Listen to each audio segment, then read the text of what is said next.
में बंद महराज मलिक पर एक्शन से फिर भड़की महबूबा मुफ्ती। महबूबा मुफ्ती ने कश्मीर की जेल में बंद पत्थरबाजों और आतंकवादियों का किया बचाव। महबूबा मुफ्ती ने कहा, जेल में बंद कैदियों को लीगल मदद दें सीएम उमर अब्दुल्ला। जम्मू कश्मीर की पूर्व मुख्यमंत्री पीडीपी प्रमुख महबूबा मुफ्ती एक बार फिर आतंकवादियों और पत्थरबाजों के बचाव में उतर आई हैं। दरअसल महबूबा मुफ्ती ने आम आदमी पार्टी के विधायक महराज मलिक, जिन पर हाल ही में पीएससी के तहत कार्रवाई हुई है, जो अब जेल में बंद हैं, उनको लेकर महबूबा मुफ्ती ने न सिर्फ मोदी सरकार और साथ ही मुख्यमंत्री उमर अब्दुल्ला पर अपनी भड़ास निकाली, बल्कि संसद पर हमले का गुनहगार आतंकी अफजल गुरु का गुणगान भी उन्होंने किया। इतना ही नहीं, वो यासीन मलिक को क्लीन चिट देती हुई भी नजर आई। दरअसल हाल ही में पीडीपी प्रमुख महबूबा मुफ्ती ने प्रेस कॉन्फ्रेंस की, जिसमें उन्होंने ये कहा कि अहम मुद्दों पर विधानसभा में चर्चा होनी चाहिए। इसी दौरान उन्होंने आम आदमी पार्टी के विधायक महराज मलिक, जिन पर हाल ही में पीएससी के तहत कार्रवाई हुई है, उसका जिक्र किया और कहा कि उमर अब्दुल्ला ने महराज मलिक को लीगल मदद देने की बात कही थी, लेकिन उन्होंने कहा कि महराज मलिक को लीगल मदद देने के बजाय उमर अब्दुल्ला को उन लोगों तक मदद पहुंचानी चाहिए जो कि गरीब हैं और जो जम्मू कश्मीर और जम्मू कश्मीर से बाहर की जेलों में बंद हैं। महबूबा मुफ्ती ने कहा कि ये इस देश में क्या हो रहा है कि कोई पब्लिक सेफ्टी की बात करता है तो उस पर पीएसए लगा दिया जाता है। पीएसए पर बातचीत होनी चाहिए, उस पर चर्चा होनी चाहिए। विधानसभा में ये मांग महबूबा मुफ्ती की तरफ से की गई है। क्या कहा है महराज मलिक के केस पर और किस तरीके से उन्होंने जम्मू कश्मीर में जो पत्थरबाज थे, जिन पर हाल ही में एक्शन हुआ और जो आज जम्मू कश्मीर की जेलों में बंद हैं, जो आतंकवादी जम्मू कश्मीर की जेल में बंद हैं, उनका बचाव भी महबूबा मुफ्ती ने किस तरह से किया है, जरा सुनिए। आप उनको अगर छुड़ा नहीं सकते, जैसे मैंने पहले भी कहा कि उमर साहब ने ये ऑफर किया था कि वो महराज मलिक को लीगल हेल्प ऑफर करने के लिए तैयार हैं।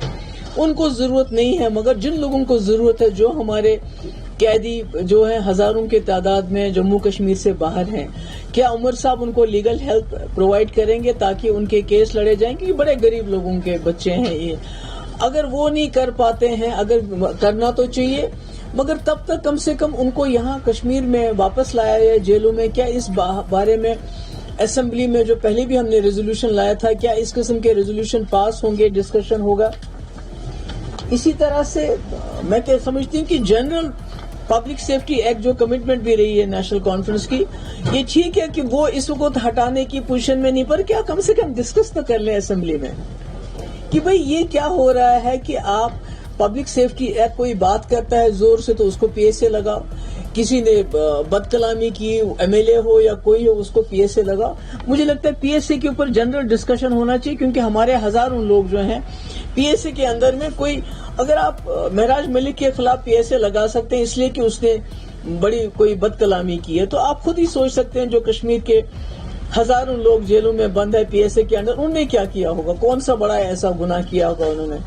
दूसरी एक बहुत ही सीरियस, और इसके अलावा जो हमने एक बार लाया था, ये जो डेली वेजर्स हैं उनको रेगुलराइज करने का, हमने उसमें भी एक बिल लाया था, रेजोल्यूशन लाया था, जिसको बिल्कुल सरकार ने दरकिनार। मुझे लगता है ये बर्निंग इश्यूज हैं इस वक्त। हॉर्टिकल्चर हो, टूरिज्म हो, कैदियों की बात हो, या डेली वेजर्स की बात हो, या पीएसए की बात हो, ये तो आपने महबूबा मुफ्ती को सुना, वो यही नहीं रुकी, उन्होंने संसद पर हमले का गुनहगार अफजल गुरु, जिसे फांसी दे दी गई, उसका भी गुणगान किया और अफजल गुरु को एक तरीके से क्लीन चिट देती हुई महबूबा मुफ्ती नजर आई। दरअसल उन्होंने कहा कि अफजल गुरु ने 2013 में चीख चीख कर ये कहा था कि मेरा कोई कसूर नहीं है, मुझे एसटीएफ का डीएसपी लेकर गया, असल में उसने पार्लियामेंट अटैक में हिस्सा लिया, ये अफजल गुरु के शब्द थे, लेकिन किसी ने उनकी बात नहीं सुनी। उमर अब्दुल्ला सिर्फ तमाशा देखते रह गए। ये हमला उमर अब्दुल्ला पर महबूब मुफ्ती ने बोला।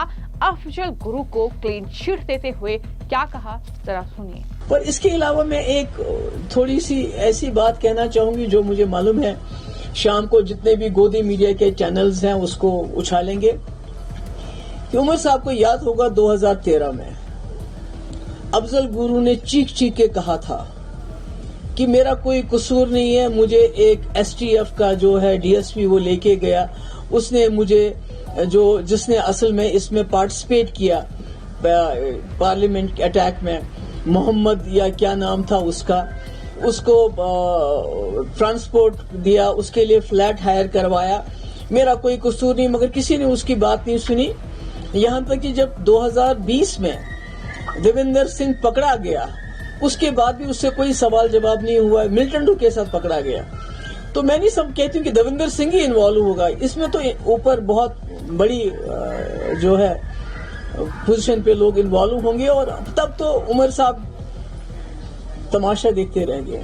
तो महबूब मुफ्ती किस तरीके से आतंकवादी का गुणगान कर रही है ये आपने सुना, लेकिन इसी के साथ यासीन मलिक जिस पर 5 एयरफोर्स के अफसरों का केस दर्ज है और उसमें दरअसल उसे उम्र कैद की सजा मिल चुकी है, अन्य भी मामले हैं और मामलों की लंबी चौड़ी फहरिस्त है। उस यासीन मलिक के बचाव में भी महबूब मुफ्ती नजर आई। उन्होंने कहा कि यासीन मलिक का मामला उमर अब्दुल्ला को उठाना चाहिए, आखिर वो क्यों यासीन मलिक का मामला नहीं उठाते हैं, ये सवाल भी महबूब मुफ्ती की तरफ से पूछा गया। किस तरीके से यासीन मलिक का भी बचाव महबूब मुफ्ती ने किया है, जरा सुनिए। आज यासीन मलिक का है, यासीन मलिक ने कुछ एफिडेविट में कुछ बातों का खुलासा किया है। I am not here to contest legality के उसके खिलाफ 65 केसेस हैं, क्रिमिनल केसेस हैं, जिसमें एक जो टेरर फंडिंग केस में जिसमें इंक्लूड नहीं है को जो 5 उनके ऊपर एलिगेशन है कि उन्होंने एयरफोर्स के 5 ऑफिसरों को मारा था या अगवा का केस, उसमें वो नहीं शामिल है। उन केसों के अलावा एक टेरर फंडिंग के केस में प्लॉटिंग अगेंस्ट द स्टेट वगैरह वगैरह उनको उम्र कैद मिली है, जिसके लिए एनआईए अब कहता है कि उनको फांसी मिलनी चाहिए। तो मैं ये जरूर गुजारिश करूंगी कि उमर साहब से ये मसला वो उठाए, इसलिए कि यासीन मलिक ने अपने एफिडेविट में कहा है कि प्राइम मिनिस्टर नरसिम्हा राव से लेके डॉक्टर मनमोहन सिंह तक, अटल बिहारी वाजपेयी, आई.के. गुजराल, सबके इस दौरान उसको परसुएट किया गया कि वो वायलेंस छोड़ के पीस प्रोसेस में उनकी मदद करे, जिसमें बड़े बड़े जो हमारे ब्यूरोक्रेट्स हैं, चाहे वो आर.के. नारायण थे, एनएसए थे, चाहे जो ये दुल्लत साहब हैं, चाहे अजीत दोवल साहब हैं, ये सब इस प्रोसेस में इन्वॉल्व रहे हैं। इनमें से तो 2 जिंदा हैं, तो मैं जानना चाहती हूँ वो खामोश क्यों है। देखिए, अभी एनडीए की सरकार में 2015 से बहुत सारे नेगोशिएशंस हुए, असम में हुए, नॉर्थ ईस्ट में हुए, छत्तीसगढ़ में हुए, जहां पर मिलिटेंटों के साथ, बहुत सारे मिलिटेंट ग्रुप्स के साथ नेगोशिएशंस हुई 2015 से लेके आज तक, जहां उनको बोला कि आप हथियार छोड़ दो, उनके साथ बात हुई, एक अंडरस्टैंडिंग हुई। तो इसी तरह से यासीन मलिक के साथ भी एक अंडरस्टैंडिंग की गई थी 94 में, जब उनको जेल से रिहा किया गया। उनको अटल बिहारी वाजपेयी तब अपोजिशन के लीडर थे, वो उनसे मिले, उसके बाद जो वो प्राइम मिनिस्टर बने तब भी मिले, डॉक्टर मनमोहन सिंह से मिले और हाफिज सईद से पाकिस्तान में मिले, वो भी आईबी के कहने पे मिले। तो अगर ये सब बातें स्टेट स्पॉन्सर्ड थी, अगर एक आदमी को एक हिसाब से ये अंडरस्टैंडिंग दी गई कि आप वायलेंस तर्क करके कंट्री के लिए, हित के लिए, कंट्री के इंटरेस्ट में काम करो, उसके लिए आप पाकिस्तान जाओ, उनको पासपोर्ट दिया गया। हमारे वक्त में, मुफ्ती साहब के वक्त में उनको जेल से रिहा किया गया। तो यानी पूरा सिस्टम, जो पूरा स्टेट की मशीनरी, इंक्लूडिंग आरएसएस की लीडरशिप, ये जो रिलीजियस लीडर्स, बड़े बड़े ब्यूरोक्रेट्स, तो जब सब इन्वॉल्व थे, तो आज वो सब भूल, उसको एक किनार दरकिनार करके एक आदमी को इसलिए उम्र कैद या फांसी के तख्ते पे पहुंचाया जा रहा है कि उस इल्जाम में जो भी उसने एक्शन किया, जो भी उसने किया, वो तो स्टेट के कहने पे किया। तो मुझे हैरानगी है कि उमर साहब को कम से कम क्योंकि ये आज यासीन मलिक की बात नहीं है। देखिए, टेरर फंडिंग के केसेस यहाँ आप किसी को भी लगा सकते हैं। इवन ये जो हमारे इंजीनियर रशीद साहब मेंबर पार्लियामेंट है, जिनको पार्लियामेंट इलेक्शन के लिए किसी खास मकसद के लिए उनको बाहर छोड़ दिया गया था कि ताकि किसी को वो जिताने में अपना रोल अदा कर सके, पर ऐसा नहीं हो, उल्टा वो खुद जीत गए। अच्छी बात है, मगर उनको भी टेरर फंडिंग का केस है कि भाई इन्होंने टेरर फंडिंग करते थे, जमा करते थे, जो यासीन मलिक के खिलाफ है कि फिर वो स्पॉन्सर करते थे टेररिस्ट को, फिर यूनियन के खिलाफ एक्टिविटी करते थे। तो अगर आज उमर साहब इस पे बात नहीं करेंगे, मैं नहीं कहती कि उनको कोई यासीन मलिक का केस प्लीड करना है, मगर मैं कहती हूँ जो एफिडेविट में पहले अफजल गुरु ने जो बात कही उसमें इन्होंने उसको इग्नोर किया, बात नहीं की, जबकि उसके बाद वो देविंदर सिंह पकड़ा भी गया, उसके बाद भी कोई बात नहीं है, पूछताछ नहीं, वो क्या हुआ था। आज यासीन मलिक की बारी है, कल किसी और की बारी आएगी। तो मुझे लगता है कि इसके बारे में बात होना चाहिए।